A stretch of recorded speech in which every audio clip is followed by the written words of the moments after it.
I've got a new intern starting for me and I'm trying to figure out where do I focus him? What's the first thing you teach somebody when they get into an Amazon account that's super chaotic and complex and they're like, what do I do? Where do I start? So I shot this video and I thought you might find it valuable. The very first thing that I want them to do is to go into the inventory page, hit active, select Amazon, and sort it by available. Now what this does is it sorts the account by most available quantity to least. And between this and other opportunities, there's going to be an easy place to focus. You can come in and click on each individual SKU to see what's going on. So for example, we have 2,400 of this 3-pack. Is that too many, not enough, or just right? Well, if you look at the last 30 days in sales with 1,200 in sales, we're probably only slightly overstocked. We want to be right around that 6-week time window, generally speaking, in 2023 going into 2024. Anything less than that, you might run into a stockout issue if it's under a 30-day supply. Anything more than 8 weeks, you're probably paying a little too much for storage. So it's really good to figure that out. You can look at the sales rank, top 13,000 in home. That's pretty good, pretty happy with that. And that's the first thing I would check is like, is there enough stock? Next thing I would do is I would click on the listing to see what it looks like. How does the listing look? Is there review counts? How are they? 4.6, doing pretty good. Is the buy box present? Can I see all that? Now, in this case, we got to subscribe and save. You can look at whether it's funded appropriately, stuff like that. How does the main image look? Well, we've got the phrase Sage Sticks straight on there, trying to take advantage of that Amazon CTR that we're always talking about. Click-through rate, super important. How does the parentage look? Do the bullets make sense? And just going systematically, step by step. Is a brand story present? Does it make sense? Is it the right brand story? i.e., does it talk about Sage Sticks? And this one's spot on and really good shape. We also cross-sell some soaps here, and that's completely appropriate. But when you first land here, you see this, which is great. And it's actually a really gorgeous brand story. I'm pretty happy with it. Is the A+ content present? In this case, we've got premium A+ content, looking solid, doing great. Does it have a product grid? Does the product grid make sense? This is part of the A+ content. And in here, you can cross-link between products like this. Is it pushing the right products? Does it make sense that we're linking to Selentite? Yes, it does. Okay, really good shape. I have a little alt text tool. It's called Image Alt Text. You can get it on the Google Chrome store. And then does the alt text make sense? We've got Spanish right there, which makes sense. And we've got each individual photo set. So you've checked all of those things. Looking pretty good. We can turn that off. It's in great shape. Then we can go down and see what compared with similar items. So we're at the higher price point compared to some of these lower price points. To get a pack of 3 Sage, their margins must really stink if they're selling that for $6. As we scroll down, are there videos? We've got videos from customers, which is cool. Like to see that. Customer review, not lit. Now I'm curious, what is that? Not lit. Show me something. It's okay. It's okay. That's what they say. Slowly. Yeah, all right. So, you know, sometimes it's good to see what customers are leaving in videos because that could affect sales. Scroll down here. What are the word clouds look like? How does that worth the money? White sage, smell, scent, lit, cleanse, smudging stick. You get the idea. So boom, I went a little bit more in depth on this first one to give you an idea, but that's essentially what you're going to keep doing. You're going to keep clicking on each product like this. Is it stocked correctly? You can see these little yellow bells, by the way. Let me show you how to do this real quick because this might accelerate some of our changes here. So I'm going to open this up in a new link. We're going to save that. We'll come back to it. And we're going to click into, well, it looks like it didn't save the filter. So let's do that one more time. And what I'm going to do is I'm going to sort this by available again, top to least. And I'm going to select this item and I'm going to go to set replenishment alerts. And in here, you can set it to the threshold to 6 weeks. So if it's ever under 6 weeks, it'll create an alert and it'll trigger, go to my email. We also program this with a zap to go into our Slack channel and alert everybody to pay attention to this, which is super valuable and helpful. Here's what that looks like in our Slack channel here. So anytime an FBA email comes in, FBA replenishment alert, boom, we can open it up and see what it looks like. And it lists out the SKUs and the weeks of coverage. And here's the new one that came up on the list. Hey, this SKU right here, it needs a little bit more stock. It's at the 6-week threshold and we need to take action on it today. So I'm a big fan of the shipping alert thresholds and emails. You can change this to units or to week coverage. I recommend week coverage, and 6 weeks is really my threshold. You could set that higher or lower depending on how fast your warehouse can act. or what behavior you're trying to drive. Anytime you're trying to drive a different behavior, you might want to adjust it. All right, so we got through the first two. Now we get to this third one, and it's at 1,200 stock, a little over 1,100 rather, and we've only sold 113 in 30 days. That's a problem. This is a good case example where we want to do some investigation. This is the first one where something needs to be done about this. Should we be discounting it? Should we be changing things up? Does it have the right brand story? It's not focused on kind of roses in the brand story, but the A+ content's pretty spot on, looking good there. It's linking to some other products, could be a little hit or miss. So this one's going to need some love. This is an example of a product that's overstocked and not doing well. We are out of season with this product, but we're definitely going to want to investigate to see kind of what some history looks like. So during some good, even just back in August, a couple weeks ago, we were seeing some better sales, right? You can see it dipping right here. Price hasn't changed. Could be that we disabled some bad ACOS campaigns, which is probably what happened because I've been trying to lower some ACOS issues.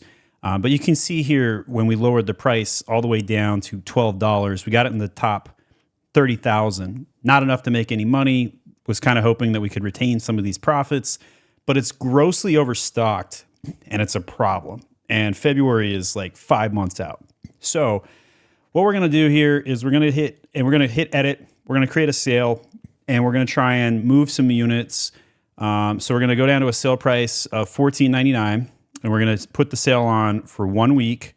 And sometimes just having a sale like this for 1 week can make all of the difference with no other changes. It's the first thing you should do. It's the best use of your time to fix a slow moving product. The other thing we're going to do is we're going to ask PPC to take a closer look at this and see if they can make something to do that. So I'm going to go over to my Slack channel. I'm going to start barking some orders and say, hey, we need to push PPC on this and lowered price down to $14.99 for 8 days. And then we'll go on to the next item. Next one on the list, we got the Galactic Soap. And we're going to do the same exercise. How is it stocking? It's at 262. And we do have these yellow bells here that says all of these on the screen are good. But it's still good to check it manually and see like what we're looking at. We may know we're going into some seasonality and questions like that. We can click on the listing, run the same play, check all the images, check the parentage, read through the bullets, read through the A+ content, the brand story. Does it all make sense? These are the questions you should continuously ask, doing a cursory, low-level breeze through.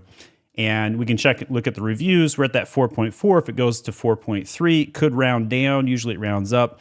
Some of those things can make a big difference. Now, we just raised the price on this item from looks like $17.99 all the way up to, hold on, the green line. Okay, here we go. $17.99 to $18.99.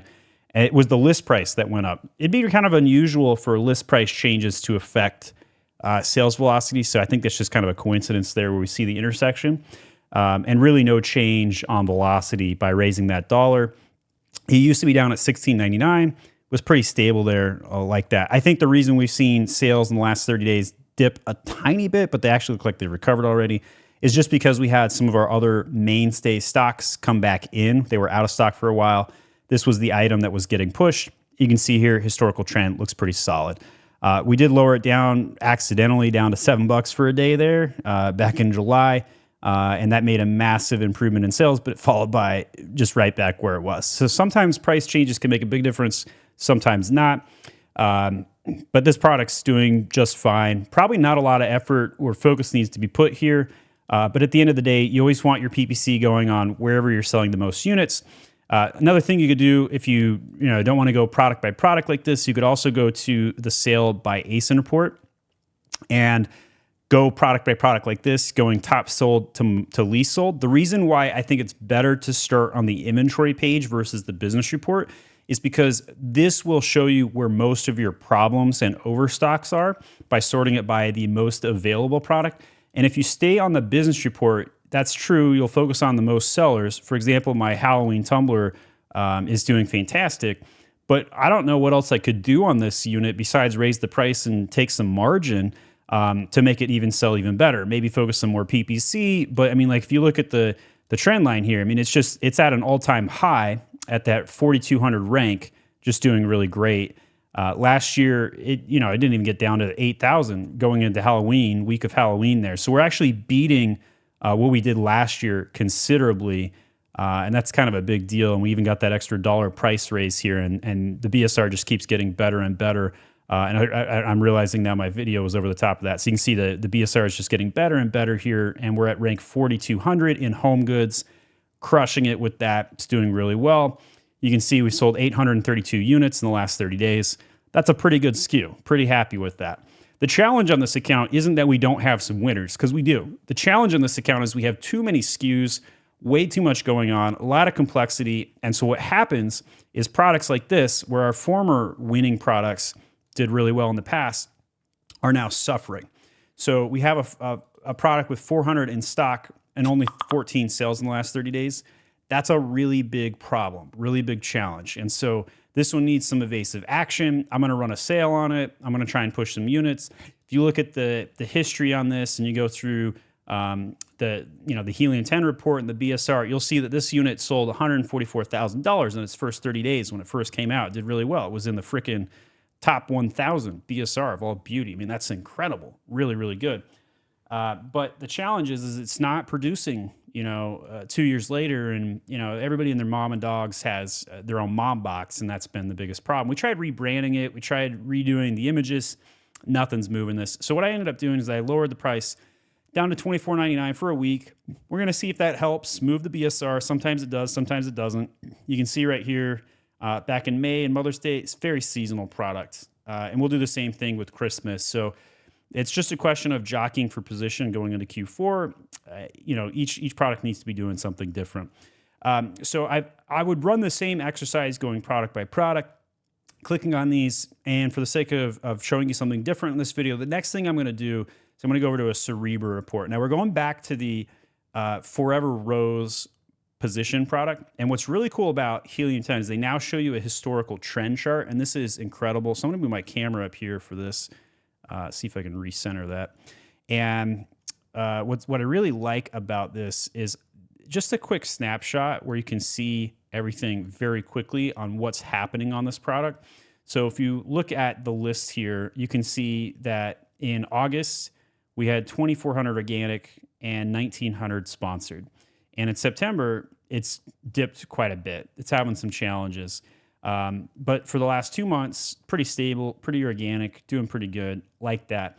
So what that tells us is, we dropped a lot of the sponsored products, like cut it in 75%, and that's had a massive impact on organic. Organic has cut in half, cut PPC by 75%, and you lose half your organic rankings. That's what this data shows. And so that's a really big problem. And what we need to do is regain some of that traction. So we could look at this report to see the historical keyword rankings and what's ranking and what's doing well. We can filter, the search volumes to decide like where to focus. And we can see like Forever Flowers, 1,500 search volume. Some of the columns aren't very visible, so I'll scroll to the right there. Let's customize these columns a little bit. So I don't care about click share. I don't care about IQ score, title density, and match type. So that should make it a little bit better here. So we can see on the right hand, I really care about the organic rank. And we do have 50 keywords in the top 8, which is actually pretty good. Not bad for a product like this. But there's something missing here. And although it's a very seasonal product, how are we doing against somebody else? So what we could do here like this is go on the listing itself, see who's advertising against us. So we got like this Glamour, and we got this Impuo, I don't even know how to say that, #1 new release, and various different products here. So we could just click on all of these like that. The other thing we could do is we could go to here and just type in Forever Rose and see what comes up. And we could look at the top sellers, and we probably don't want to do against the blue. We probably want to look only against the reds here. But this product's coming up again. 300 bought this in the last month. What other products are moving? It looks like almost nothing is moving for roses, which makes me feel a little bit better. But 300 units, what was our rose at? Let's see how many we were moving. We're moving 100. So, our competition's moving 3 times as much. So let's close out some of these tabs so we can focus in a little bit better here. And we're going to take a gander at this. So what we're going to do is we're going to track some competitors. and see how everybody else is doing compared to us. And we're going to add in some additional ASINs to the Cerebro report. So let's go back to the search. I believe this is one of them that we're going to want to look at because this one's moving 300 a month, and take a look. So we've got 4 different ASINs, 1 versus our comparison for 3. We're going to run a new search here, and we're just going to see like what they're doing versus what we're doing. And then that can give some strategic direction of like what keywords I need to focus on. What are my competitors killing me on? What are they crushing me on? And what am I beating them on, right? So I know where my market share is. So you can use this report to see like what competitors do versus us and compare and contrast. You can export this data into an Excel file, which I think is probably necessary. It can be very difficult to read through some of that data in this template when you need to do some killer filters, right? So we're gonna pull up the Excel file here, and in here we can add the filter in, and then what we're gonna wanna do is scroll over to the columns that show the competitor data, and I don't know which column I'm looking for. Competitor performance score might be it. Let's see how that looks. Does that one go down over time? So if we look at this and go smallest to largest potentially, and then get rid of the zeros, let's see what that does. So it looks like the highest number is 8. So let's go 8. Let's go 8 and then get rid of the blanks and hit OK. So this shows everybody compared to our ASIN. And so in theory, these should be the highest targets. And then we could also look at the search volume and then decide like, okay, which keywords are we going to focus on? And another good thing to look at is like, okay, should I even be paying attention to the SKU right now? If we look at the search volume, it's like dead, right? Like there's no trend, it's not coming back. Is this a dead product? These are the kind of questions you can look at. You can also look at the search volume trend right here to see what's coming up. You can sort this by search volume as well. And we can see where we might want to focus.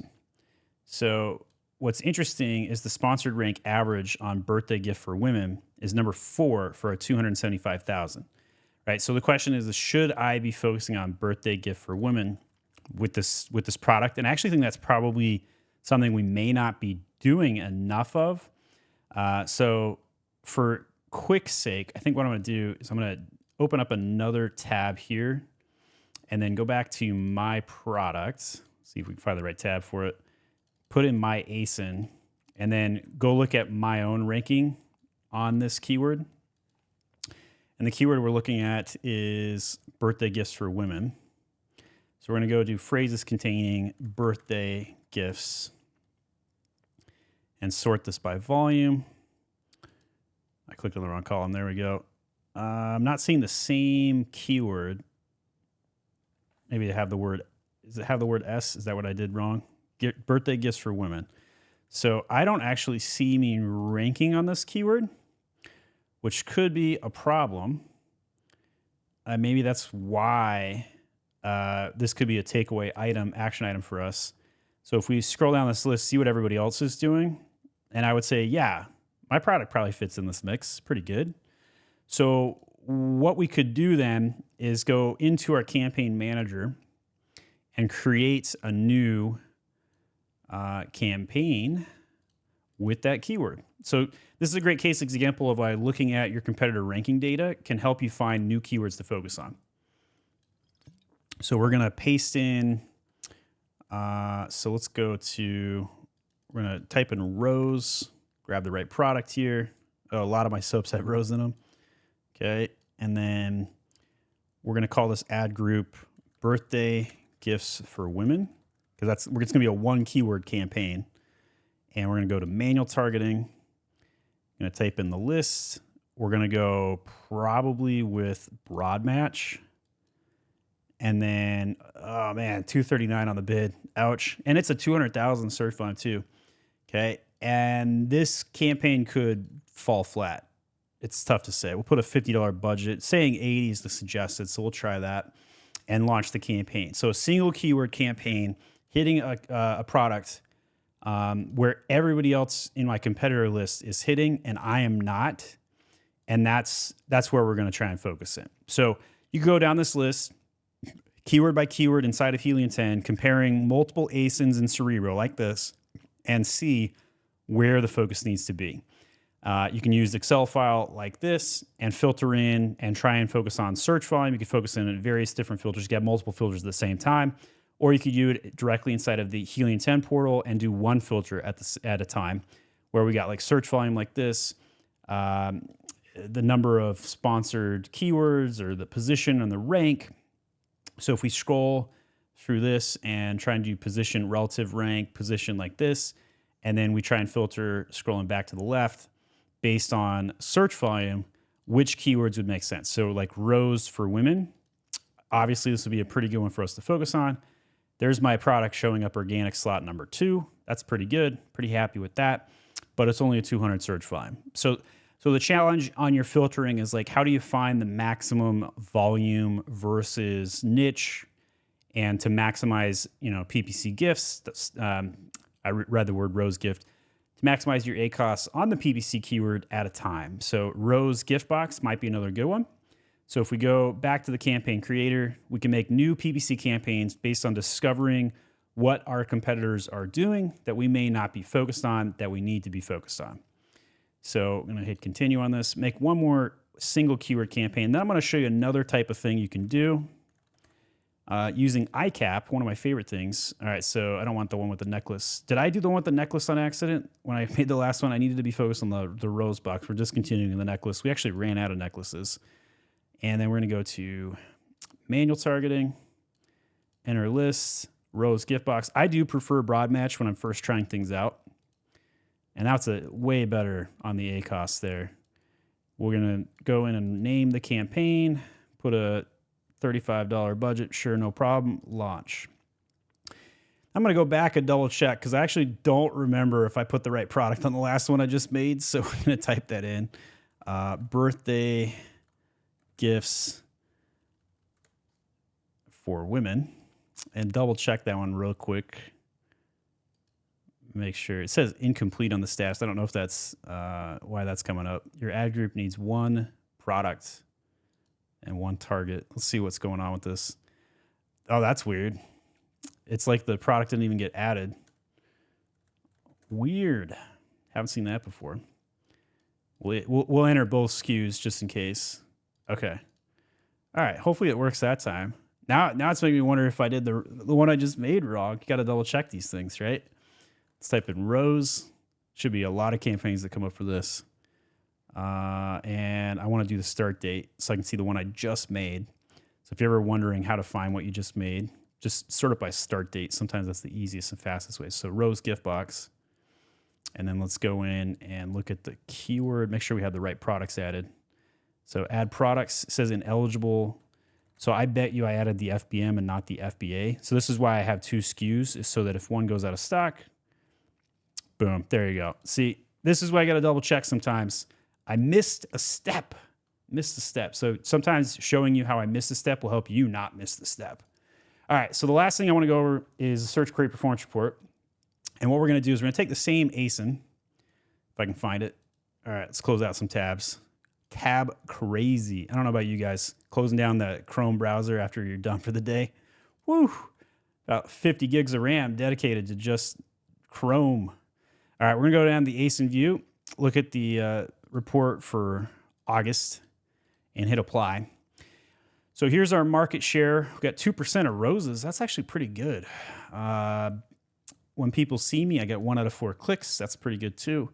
So we just need to be findable. We need to be seen more often. Flowers, roses. So I'm not doing good on flowers, but I'm doing good on roses. Flowers for delivery prime. I wonder if I could advertise on that. Might be an interesting angle. Flowers for delivery prime. This is probably going for fresh flowers. Flowers for delivery prime. But let's see what this looks like. Yeah, it's absolutely covered. Look at all those forever roses like that. So that, see how just quickly I'm like, wow, why am I not doing this? That is a case example of why looking at data, number 3 on the search query performance report, and immediately I'm like, oh, should have a campaign for that. Can't believe I missed that. That's such an easy, obvious, good target. And every one of my competitors is doing it. So You can look at this from a Cerebro database from a ranking standpoint. And then you can also look at this from an icap, impressions, clicks, add to carts, purchases. I dubbed it the icap model.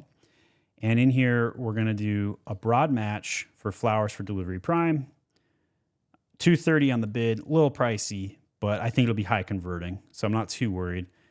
And then we're going to hit daily budget of 140. Geez, okay, this is going to be a good one for us. I'm pretty certain.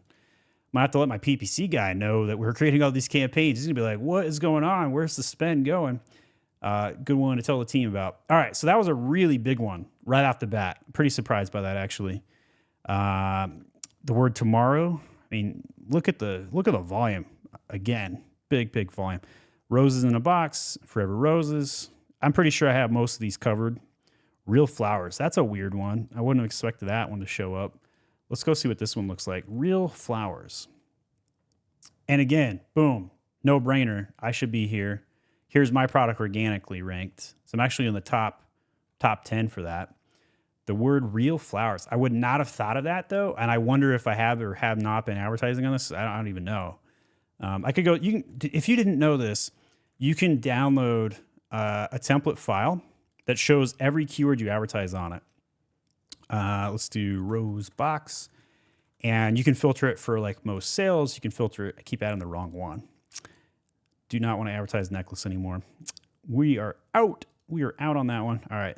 Manual targeting and single keyword campaigns do really well. Broad match. Oh, I like that bid. More in the dollar range. And we're going to have to come back in and add some negations, but this should do really good right off the bat. $50, launch campaign. That's 2 out of the icap. That's pretty good coming out of this. All right, so let's keep going down this list. You can see like, here are other things you can do. Preserve roses in a box, roses for delivery prime, flowers for delivery prime. I bet the roses for delivery prime will do even better. We should probably have another dedicated word for that one. So let's grab that one as well.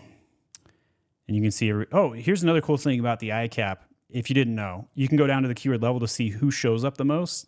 Notice how my product is not showing up. So we're going to definitely need to focus on this one. So roses for delivery prime. I've missed the boat. And it's possible that we used to advertise on some of these and we just turned them off. They didn't work. I didn't check for the sake of this video. But this is a good case example of like how you audit an account, like where to focus, where to get the biggest, meatiest changes is exactly what we just did. You look at inventory levels first. You look at overstocking. You lower some prices. Then you start focusing down to the keyword level. You look at the rankings of your competitors. You look at what you're doing. You look at the Cerebro report. You look at the icap. And then boom, roses for delivery prime.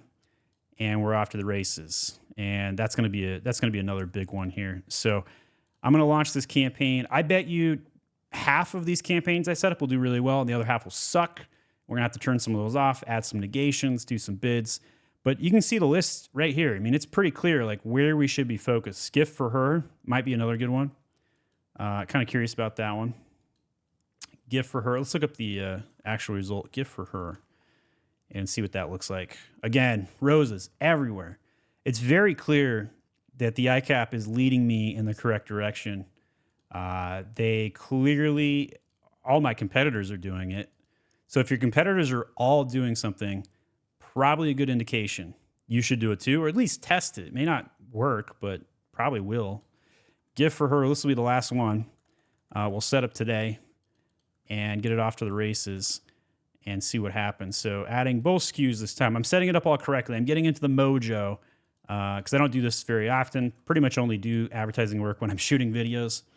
And I have a full-time PPC guy that does the day-to-day budgets, etc., management of everything.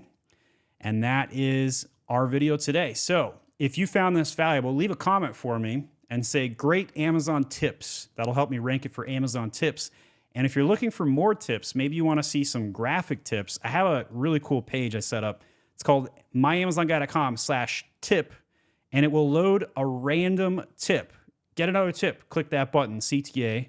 If you really like us, you can PayPal us. It's completely free, though. You don't have to. And then if you want to submit a tip to Mag, we'll actually give you a free Mag School promo code worth $100 if you submit one that we turn into a graphic. But you can see here, there's some pretty cool tips And some fun things in here. Couple of memes intermixed. But stuff like the 1-to-2 golden ratio. If you haven't heard of this before, 1 PPC keyword to 2 organic keywords is a great golden ratio for how you set up your keywords. So a lot of really cool stuff in here. And if you're a brand and you want us to manage your account, we do that too. We manage PPC, SEO, design, and catalog management, all full service end-to-end digital marketing. I run a $20 million agency. I'm here to serve. My name is Stephen Pope. I'm the founder of My Amazon Guy. Slam that like button and check out these other playlists on SEO, PPC, design, catalog, many other cool things. We'll see you later.